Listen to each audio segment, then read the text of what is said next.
ఇప్పటికిన ఆంధ్రప్రదేశ్ రాష్ట్ర రాజకీయాలు వర్గాల వారీగా కులాల వారీగా మాట్లాడుతున్న నేతలు ఎలా చూడాలంటారు అసలు దీన్ని?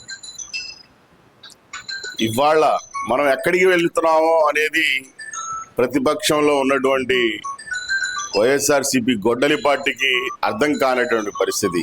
ఒక పక్క రాష్ట్రం సుభిక్షంగా ఒక పక్క పెట్టుబడులు రావడం కానీ, నిరుద్యోగులకు ఉద్యోగావకాశాలు కానీ, రాష్ట్రం అంతటా అభివృద్ధి కానీ ఇవి ఏమి వాళ్ళ కళ్ళకు కానరావు.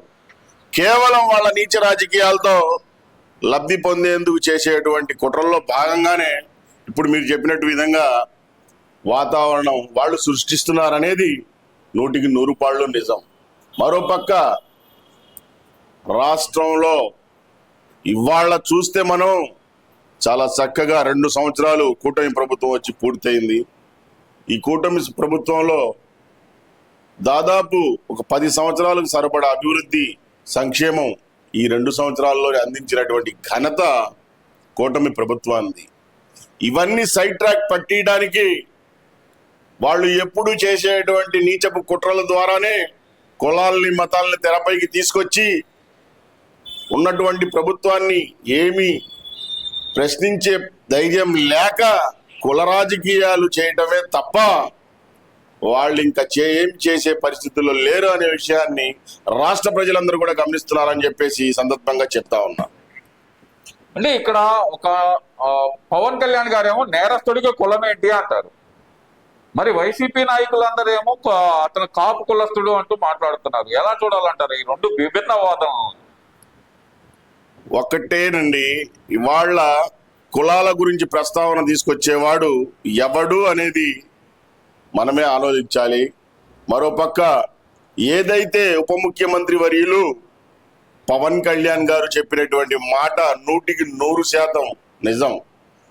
ఒక అసాంఘిక శక్తిగా ఎదిగినటువంటి రౌడీ షీటర్ ఎవడైతే మనకేంది, వాడికి కులం లేదు ఏం లేదు, పోలీస్ స్టేషన్ తీసుకెళ్తే రౌడీ షీటర్ అంటారే గాని వాడి ఈ కులం ఆ కులం అని చెప్పి చెప్పరు.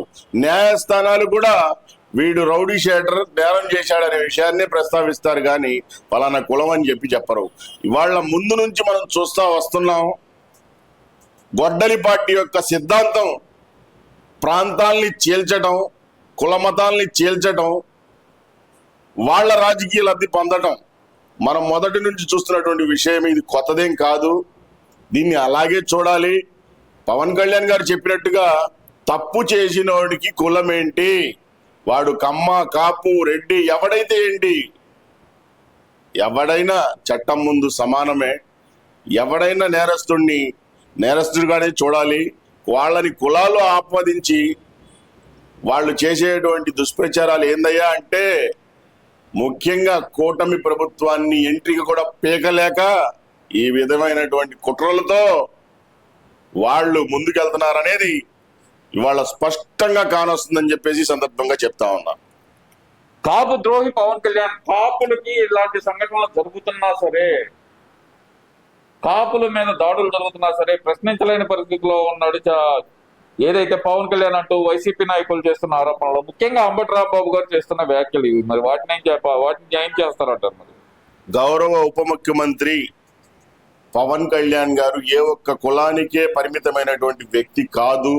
ఆయన అన్ని కులాలకు సంబంధించినటువంటి ఒక నాయకుడు కాబట్టి ఆయన్ని 100% స్ట్రైక్ రేట్తో హక్కున చేర్చుకున్నటువంటి పరిస్థితి మన ఆంధ్ర రాష్ట్రంలో. ఇవాళ కాపుల ద్రోహులు ఎవరయ్యా అంటే గొడ్డలి పార్టీ నాయకుడు జగన్మోహన్ రెడ్డి గారు. మనం గతంలో చూసాం ఎన్నో. రంగా గారి ఫోటో పెట్టుకుంటారు, రంగా గారి అబ్బాయిని అప్పట్లో పార్టీలో ఉన్నప్పుడు పక్కన పెట్టేస్తారు. ఇట్లా వాళ్ళు ఎంతో మంది కాపు నాయకులు కానీ వేరే కులస్తులను కానీ కించపరచడం, అవమానపరచడం వాళ్ళ సంస్కృతి.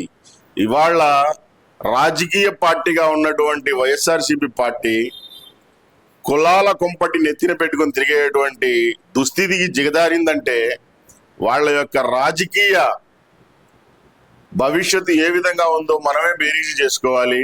ఇవాళ రాజకీయ పార్టీగా ఉన్నటువంటి ఏ పార్టీ అయినా దేశంలో కులాల పరంగా మతాల పరంగా ముందు సాగితే ప్రజలు ఏ రకంగా బుద్ధి చెప్తారో 2024లో వాళ్ళు చవి చూసినా ఇంకా బుద్ధి రానటువంటి పరిస్థితి వాళ్ళ యొక్క రాజకీయ ప్రస్థానంలో ముందుకు కొనసాగుతుందంటే వాళ్ళ యొక్క పిచ్చితనాన్ని జనాలు స్పష్టంగా అర్థం చేసుకున్నారు కాబట్టే వాళ్ళని ప్రతిపక్ష హోదా కూడా లేకుండా చేసినటువంటి పరిస్థితిని వాళ్ళు మరొక్కసారి వాళ్ళు గుర్తుకు తెచ్చుకొని వాళ్ళ యొక్క ప్రవర్తించాలి. మరోపక్క రాష్ట్ర అభివృద్ధి కోరుకోండి, రాష్ట్రం సుభిక్షంగా ఉండాలని కోరుకోండి, రాష్ట్రంలో ఉన్నటువంటి ప్రజలందరూ పూర్తిగా సంతోషకరంగా ఉండే విధంగా చర్యలు తీసుకోండి.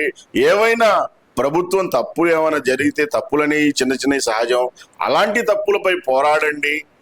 అది ఒక రాజకీయ పార్టీకి ఉండాల్సినటువంటి లక్షణం. కానీ ఇక్కడ గొడ్డలి పార్టీకి, ముఖ్యంగా మరీ జగన్మోహన్ రెడ్డి గారికి టక్కని ఆడుకుంటా లేదా నిద్రపోతా లేచి ఎవరు ఏం చెవిన పడేస్తే దాన్నే తెరపైకి తీసుకొచ్చి ఆయన పార్టీని నడిపే తీరు చూస్తా ఉంటే బహుశా దేశంలో ఏ రాజకీయ పార్టీ కూడా ఇంత నీచటి కుల రాజకీయాలు చేసే దుస్థితుల్లో లేరు, ఎవరు చెయ్యరు.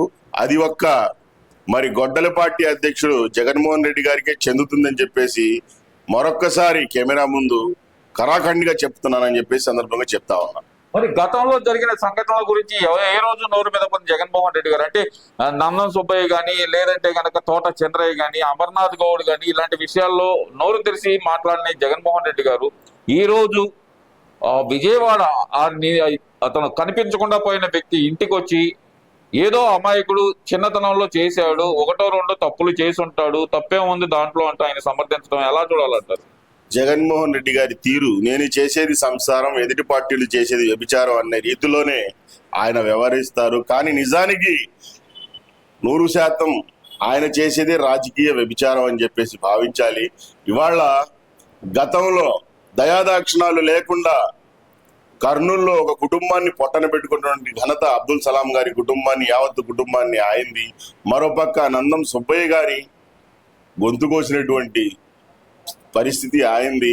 ఇంకో పక్క దళిత డాక్టర్ సుధాకర్ గారు మాస్క్ అడిగిన పాపాన ఆయనకి మరి ఒక పిచ్చి వ్యక్తిగా సృష్టించి ఆయన ప్రాణాలను బలిగొన్నటువంటి ఘనత వైఎస్ఆర్సీపీ గొడ్డలి పార్టీది.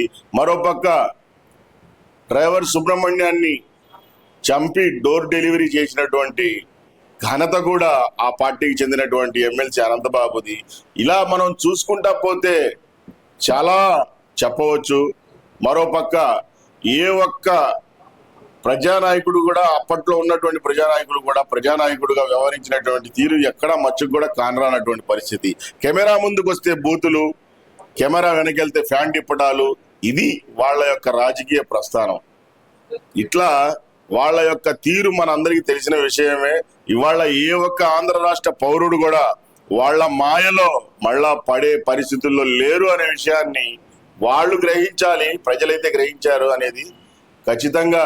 ఈ విధమైనటువంటి చర్యలకు పాల్పడితే, కుల రాజకీయాలు చేయాలనుకుంటే భూస్థాపితం అయ్యే సమయం అది త్వరలోనే ఉందని చెప్పేసి సందర్భంగా చెప్తా ఉన్నా. ఈ వీడియో నచ్చితే లైక్ చేయండి. అలాగే మా ఛానల్ ని ఫస్ట్ టైం కనుక చూస్తున్నట్టయితే ఇప్పుడే సబ్స్క్రైబ్ చేసుకుని పక్కనే ఉన్న గంట సింబల్ ని యాక్టివేట్ చేసుకోండి. అప్పుడే మేము పెట్టే ప్రతి వీడియో మీకు నోటిఫికేషన్ గా వస్తుంది. అలాగే ఈ వీడియో పూర్తిగా చూసినందుకు ధన్యవాదాలు.